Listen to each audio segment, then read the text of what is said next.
వాస్తవంగా తీసుకుంటే ధనుర్రాశి వారికి గురుడు అత్యంత అనుకూలమైన స్థానంలో, యోగానిచ్చే స్థానంలో ఉన్నాడు. మరి ఇప్పుడు చెప్పినటువంటి ఫలితాలు గోచార రీత్యా అందరికీ వర్తిస్తాయి.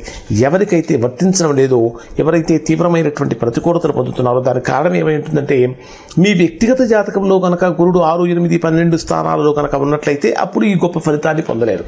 అటువంటి సందర్భంలో గురుగ్రహానికి సంబంధించినటువంటి స్తోత్ర పారాయణలు కానీ, లేదా జపం కానీ, దానం కానీ, అభిషేకాలు కానీ చేయించుకోవటం చాలా మంచిది.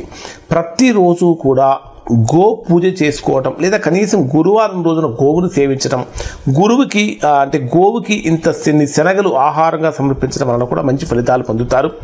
దాంతోపాటు గురుబలం ఆల్రెడీ వీరికి చక్కగా ఉంది, ఇంకా గురుబలం బ్రహ్మాండంగా పెరగాలి, చిన్న చిన్న ప్రతికూలతలు కూడా తొలగిపోవాలి అంటే చక్కగా సాధువులను, సన్యాసులను, మఠాధిపతులను, పీఠాధిపతులను, వేద బ్రాహ్మణులను, అంటే వేదం చదువుకున్నటువంటి వేద పండితులను మొదలైనటువంటి వారిని సత్కరించడం వలన కూడా చక్కగా జరుగుతుంది.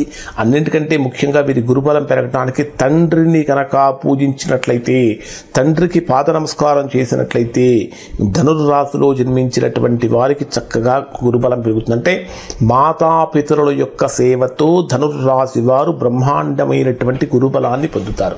దురదృష్టం కొద్దీ తల్లిదండ్రులు లేరు.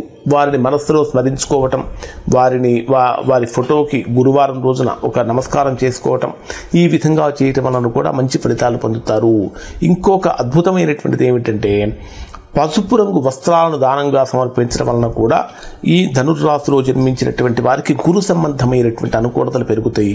ఇవి ధనుర్రాశి వారికి సంబంధించినటువంటి సప్తమంలో గురుడు సంచరించేటటువంటి రోజుల్లో కలిగే ఫలితాలు. శుభం.